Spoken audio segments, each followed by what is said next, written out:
नात्यस्नतस्तु योगोऽस्ति न चैकान्तमनस्नतः न चाति स्वप्नशीलस्य जाग्रतो नैव चार्जुन।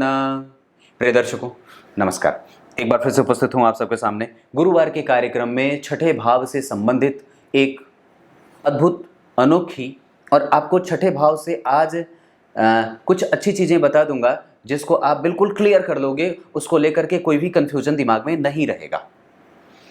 बिल्कुल बन के रहिएगा। कार्यक्रम के अंतिम से आरंभ तक आप तो देखते ही हो, पर कई बार लोग कुछ ऐसे होते हैं जो कार्यक्रम बीच से छोड़ करके चले जाते हैं। ये ना किया करिए। पंगत जब लग जाती है तो बीच से जाने और उठने का पाप लगता है। कार्यक्रम आरंभ से देख रहे हो तो कलयुगी मत बनो। कलयुगी बनोगे तो छठे भाव को समझ ना पाओगे। शुरू करते हैं आज का कार्यक्रम। कहीं नहीं जाना है, बिल्कुल बन के रहिएगा। कार्यक्रम के आरंभ में बोले गए श्लोक का अर्थ भी बताने वाला हूं। शुरू करते हैं आज का कार्यक्रम।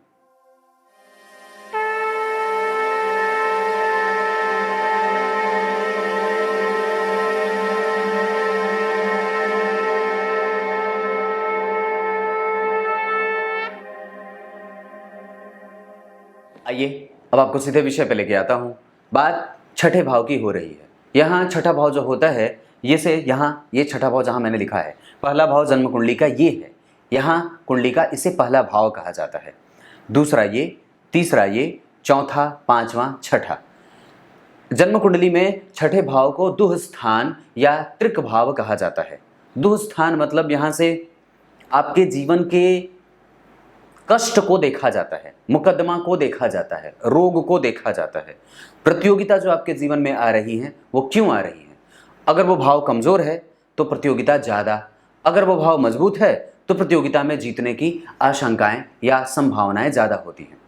बात को समझने का प्रयास करना कि आखिर इसे दुह स्थान कहा जाता है तो हम इससे भी अच्छे परिणाम कैसे प्राप्त कर सकते हैं, या फिर इसे भी हम इसको कैसे पढ़ेंगे कि यह भाव कितना मजबूत मेरे पक्ष में बन रहा है और कितना कमजोर मुझे बना रहा है।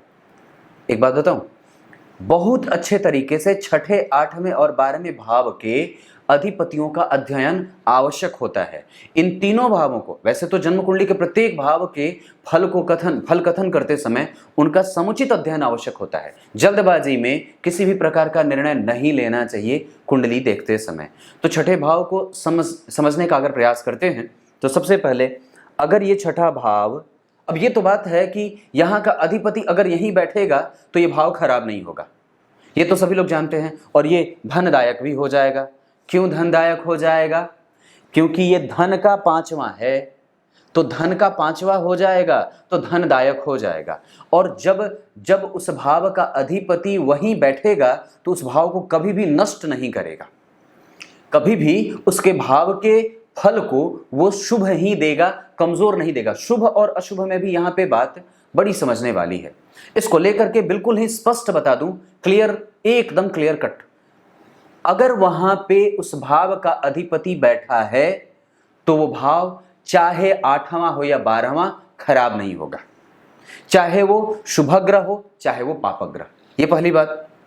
दूसरी बात क्या है कि अगर वहां पे किसी शुभग्रह की राशि बनी है तो भी वो भाव शुभता ही लेकर के आपके जीवन में आने वाला है। ये दूसरी बात है।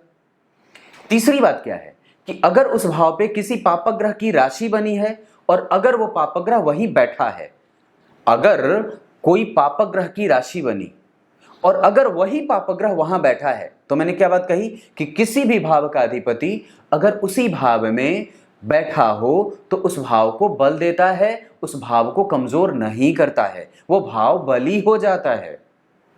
तो सीधी सी बात कि जन्म कुंडली के छठे भाव में अगर किसी शुभग्रह की राशि बनती है तो वो निस्संदेह अच्छी बात होगी और वो भाव मजबूत होगा।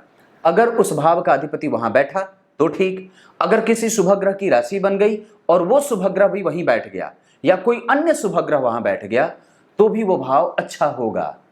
और तीसरी बात कि अगर इस भाव में अगर पापग्रह की राशि बने और वो पापग्रह यहां ना बैठ करके कहीं दूसरी जगह बैठा हो या उसको वहां से देख लेता हो तो भी यह भाव बली होगा। क्योंकि मैंने क्या बात कही थी, पत्नी का सजना और भक्त का भगवान को भोग लगाना, दो ही बातों पे निर्भर करता है।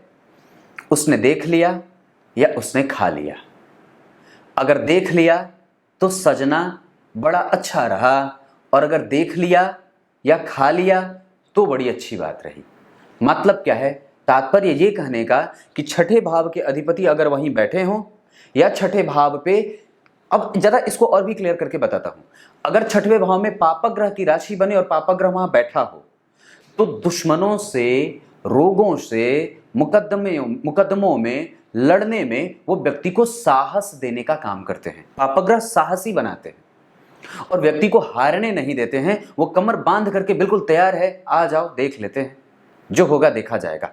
ये इस तरीके के शब्द भेद वो और शब्द के बाण चलाता है।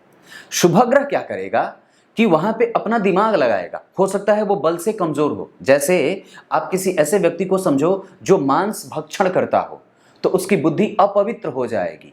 लेकिन जो शुभ भोजन करता हो, जो शुद्ध भोजन करता हो, सात्विक भोजन और सात्विक विचारों वाला इंसान है, उसकी बुद्धि प्रखर होगी, वो बुद्धि से तीव्र होगा और अपनी लड़ाई वो भुजा से न लड़के बुद्धि से लड़ता है। जरा सोच के देखो, महाभारत के युद्ध में क्या बात हुई थी। पांडव तो 5 ही थे ना, पर जीत तो पांडव की ही हुई थी, क्योंकि उनके पास साक्षात नारायण भी थे और उन्होंने अस्त्र नहीं उठाया था, उन्होंने खाली बुद्धि दी थी। मतलब जीत किसकी होती है? हमेशा से। अरे अक्ल बड़ी की भैंस, अक्ल बड़ी है तभी तो वो चौपाया जानवर जब रुष्ट होता है तो बुद्धि को भले कमजोर करता है, लेकिन बुद्धि से उसको प्रभावित करके अपने वश में किया जा सकता है।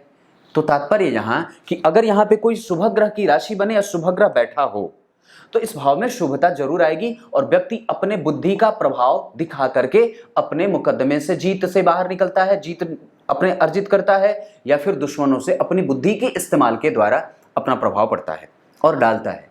लेकिन अगर पापग्रह रहा तो अब वहां पे वो बलिष्ठ, बलवान, मजबूत और तामसिक वृत्ति को लेकर के अपने दुश्मनों पे हावी होता है। अब वहां पे वो प्रतियोगिता भी जो देगा, वहां पे उसमें उसको ढाढ़स भी देगा, बार बार गिरने के बाद उसमें सफलता के लिए मेहनत करने का जज्बा और जुनून रहता है और वो कभी भी हारता नहीं है।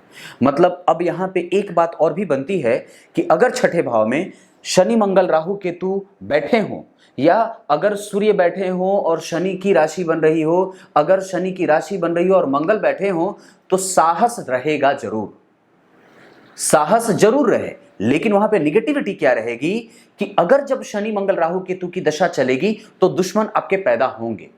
अलग बात है वो आपसे छितरा जाए, अलग बात है वो आपके सामने आने से डरे। हो सकता है आपका प्रारब्ध इतना मजबूत है, आपका प्रभाव इतना मजबूत है कि उनकी हिम्मत ही नहीं होती है कि आपके सामने आकर के खड़े हों। लेकिन बात जब शुभग्रह की होगी तो क्या होगा? अगर यहाँ का अधिपति कोई शुभग्रह यहीं बैठा हो तो आपके पास इतनी बुद्धि रहेगी, आप कभी भी उसको दुश्मन नहीं बनने दोगे। आप हमेशा ही मित्रवत व्यवहार करके, अपने बुद्धि का इस्तेमाल करके उस दुश्मन को भी मित्र बनाने का प्रभाव दिखाना चाहोगे। मतलब व्यक्ति इस प्रभाव में युक्त रहता है, इस प्रभाव से सना हुआ रहता है कि नहीं, मुझे लड़ना नहीं है, मुझे सुलह करना है। तात्पर्य ये भी हो जाता है कि अगर जन्म कुंडली के छठे भाव पे पापग्रह हैं, पापग्रह का असर है, तो आपको साहसिक बनाता है, जो दुश्मनों से, मुकदमा से, रोग से, शत्रुओं से लड़ने में आपकी सहायता करता है, आपके पास दम खम रखने वाला होता है। लेकिन अगर शुभग्रह बैठा तो हो सकता है कि अगर वहां पे कोई, अब जैसे मान लीजिए सूर्य वहीं बैठे हों, शुक्र भी वहीं बैठे हों और 7 नंबर की राशि बने, तो अब क्या होगी? मान लो यहाँ पे 7 नंबर लिखा, सूर्य भी वहीं बैठ गया, शुक्र भी वहीं बैठ गया, तो सूर्य का नीच भंग तो हुआ, लेकिन अब आपको वहां देखना यह होगा कि डिग्री कितनी है, वो कितने निकट आ रहे हैं। सर्वाधिक श्रेष्ठ तरीके का नीच भंग तो होगा, लेकिन अगर जो सूर्य छठे में बैठे हैं तो निस्संदेह आपके आत्मविश्वास को कभी कभी कमजोर भी करेंगे। और लड़ने के लिए तो यहां पे अगर बुध की राशि बनी हो, बुध बैठा हो, शुक्र की राशि बनी हो, शुक्र बैठा हो, चंद्रमा की राशि बनी हो, चंद्रमा बैठा हो, गुरु की राशि बनी हो, गुरु बैठे हो, तो निस्संदेह आपकी बुद्धि इतनी पवित्र रहेगी कि आपको कोई हरा नहीं सकता है। आप अपना तिकड़म भेड़ा करके कहीं ना कहीं से निकल ही जाओगे। कोई ना कोई एक बड़ा व्यक्ति, अगर गुरु बैठा हो तो कोई बड़ा व्यक्ति मिल जाए, अगर बुध बैठा हो आपके मित्र आपके सन्मुख खड़े हो जाएं, आपके मंगल वहां बैठे हो तो भाई से सहायता मिल जाए, अगर शुक्र बैठे हों तो ससुराल पक्ष से सहायता मिल जाए, या पत्नी ही आपकी स्वयं लड़ने वाली हो जाए, आपसे आपके पक्ष में लड़ने वाली और दुश्मनों के दांत खट्टे करने वाली। चंद्रमा हो तो माता स्वयं उपस्थित होती है, आपके प्रत्येक प्रकार के विपरीत परिस्थिति को अपने ऊपर ओढ़ने वाली। ये सारी चीजें, ये ग्रह जो होते हैं वो हमारे जीवन में संबंधों को दिखाने का काम करते हैं। जैसे सूर्य तो पिता, चंद्रमा तो माता, मंगल तो छोटा भाई, बुध तो मित्र, गुरु तो बड़े भाई और बड़े पापा या स्वयं पिता भी होते हैं, शुक्र तो पत्नी और आपके कलीग वगैरह जो हैं। तो ये बात बनती है। वस्तुतः हमें समझना यही है, यहां पे किसी शुभ ग्रह की राशि का बनना और उसी भाव में उस शुभ ग्रह का बैठना अच्छा होता है हर तरीके से। अब वो थोड़ा अगर कमजोर हुआ और वो उस पर अगर किसी और अन्य शुभ ग्रह की दृष्टि पड़ गई तो और बलवान हो जाए वो, और आपको और भी मजबूत बना दे। इस भाव के मजबूत होने का मतलब है कि आप ठीक हो रहे हो, वो भाव सुदृढ़ता को और सुदृढ़ अवस्था को प्राप्त कर रहा है। अगर वहां पापग्रह की राशि बनी और उस पर और अन्य कई प्रकार के पापग्रह का असर हो रहा है तो निस्संदेह व्यक्ति बुद्धिमान तो कमजोर भले हो लेकिन हारने वाला नहीं होता है, निडर होता है, लड़ करके अकेले ही जीत हासिल करने वाला होता है। और कितनी भी बड़ी सेना हो उसमें घुस करके दुश्मन और उसके सेनापति को मार करके वापस लौट आता है, चाहे वो कोई भी ग्रह हो। बस मजबूती। अब कमजोर कैसे? तो इस भाव का अधिपति नीच का हो, इस भाव का अधिपति अस्त हो, इस भाव के अधिपति पाप कर्त्री में हो, इस भाव के अधिपति विकल हो, इस भाव के अधिपति नवांश में नीच के हो जाते हों, इस भाव के अधिपति नवांश में अपने शत्रु के नवांश में बैठे हों, इस भाव के अधिपति षष्ठयांश में या अन्य चार्ट में कमजोर होते हों, या फिर अब ऐसी स्थिति में कि वहां पे शनि मंगल राहु केतु सब हों और ये सारे ग्रह खराब स्थिति में बैठे हों तो रोग दे दे, जीवन भर व्यक्ति लड़ता रहे, उसको हमेशा पता ही ना चले कि कौन सी बीमारी हुई है, और रोग हमेशा चेकअप कराता रहे फिर भी पकड़ में ना आए। अगर ये कमजोर भाव के अधिपति, अब एक बात और है कि अगर अष्टम भाव के भी अधिपति अष्टम में बैठे हों, 12वें के भी अधिपति 12वें में बैठे हों तो खराब तो वो भी नहीं है। और एक बात तो और है कि तीसरे, छठे और एकादशवें भाव में शनि मंगल का बैठना बड़ा अच्छा माना जाता है। तो ठीक उसी तरीके से अगर यहां पे पापग्रह बैठे तो बड़ी अच्छी बात, अगर यहां पे शुभग्रह बैठे तो अच्छी बात, पर स्वग्रही होना जरूरी है। शत्रु के घर में ना बैठा हो, अस्त न हो, नीच न हो, नीचाभिलाषी न हो और पाप कर्त्री में ना लगा हो। अब इस भाव के आगे पीछे अगर पाप कर्त्री लगे तो इस भाव को कमजोर करे, पर शुभ कर्त्री लग जाए, आगे गुरु पीछे शुक्र बैठ जाए तो अच्छी बात हो जाए। मतलब व्यक्ति को थोड़े ढाढ़स की आवश्यकता है, वो रख ले तो उसका काम निकल जाए। ये मुकदमा का भाव होता है, यहां से कोर्ट केस देखा जाता है, ये कोर्ट केस से मुक्ति का भाव है और यहां से आप पे दर्ज होती हैं चीजें। तो यहां अगर ये कमजोर रहा, इस भाव को कमजोर देख रहे हो तो समझ लो कि आप फंसोगे, पड़ोगे चक्कर में, नुकसान हो सकता है, तो संभल जाओ। पर अगर बुद्धिमानी है इसी में कि उस वक्त को किसी भी तरीके से काट लिया जाए, और अगर मजबूत करना हो खुद को तो बजरंगबली की पूजा, और क्या, तो उस भाव में जो ग्रह बैठा हो अगर वो दशा में है तो उसकी पूजा कर लीजिए, उसके मंत्रों का जप कर लीजिए, और नहीं अगर वो दशा में नहीं है तो महादशा के अधिपति की आराधना सबसे ज्यादा लाभदायक सिद्ध हो जाएगी कि उस दशा का अधिपति कम से कम आपके फेवर में आ जाए। और अगर वो ना करना हो तो अधिपति की आराधना कर लो सबसे अंतिम में, पर सर्वकालिक महादशा के अधिपति की पूजा। अब आइए कार्यक्रम के आरंभ में बोले गए श्लोक का अर्थ बता देता हूं। गीता जी के 6ठे अध्याय के 16वें श्लोक में भगवान ने बात कही है। क्या कही है? एक साधु जी को बीमारी हो गई, डॉक्टर के पास गए तो बोले डॉक्टर साहब की आपको इतने सारे रोग जो हैं वो आपकी खून में लगे हैं। तो बोले इतनी सारी बीमारियां मेरे खून में कहाँ से आ गई, मैं तो बड़ा शुद्ध संत आदमी हूँ। तो बोले कि हाँ, आपके खून को जो है वो चेक किया गया है तो इतनी सारी बीमारियां निकली हैं। बोले कि ला जरा दिखा, तेरे माइक्रोस्कोप को मैं देखता हूँ। बोलते वो छोटे छोटे कीटाणु हैं, आपके भगवान नहीं दिखते ना, इस वजह से आपको वो कीटाणु भी नहीं दिखेंगे जो आपके रोग में, आपके रक्त में लगे हैं। तो बोले कौन बोलता है कि भगवान नहीं दिखते हैं, ला मैं तुझे दिखा देता हूँ भगवान। और बोले कि नाम जप करना शुरू किया, अगले 3 दिन बाद रिपोर्ट आया जब, तो सारे रोगाणु कीटाणु विषाणु जितने भी थे सब खत्म हो गए थे। डॉक्टर को लगा बड़ा अचंभा, ये कैसा भगवान है भाई। वो तो तुरंत, और ये तुरंत की बात है, अभी बहुत दिन पहले की बात नहीं, थोड़ी देर पहले की बात है, थोड़े दिन पहले की बात है। 3 दिन पहले रिपोर्ट में इतनी सारी बीमारियां कि पूछो मत। 3 दिन नाम जप किया भगवान का तो तुरंत बीमारी ठीक हो। पर ये क्यों हुआ था? दरअसल बात समझ में आती है। उनके 70 साल का अभ्यास और 3 दिन के नाम जप का स्मरण भगवान के सन्मुख ले जाकर के उनकी अर्जी लगा देता है। मतलब कहने का क्या है, योगस्थ सन्यासी और योग में अगर अपने आप को उतारना है तो ना तो अधिक खाने की आवश्यकता है, ना अधिक ज़्यादा ना खाने की आवश्यकता है, ना तो बहुत ज़्यादा सोने की आवश्यकता है, ना बहुत कम सोने की आवश्यकता है। बस सिर्फ और सिर्फ आपके भाव। और एक बात और है कि वस्तुतः आप किस स्थिति को प्राप्त करके परमात्मा के निकट जाना चाहते हो और कैसे जाना चाहते हो, ये आप पे निर्भर करता है। आसन समुचित हो और ध्यान की स्थिति समुचित हो तो निसंदेह सारे रोग और सारी व्याधियां यूं खत्म हो जाती हैं।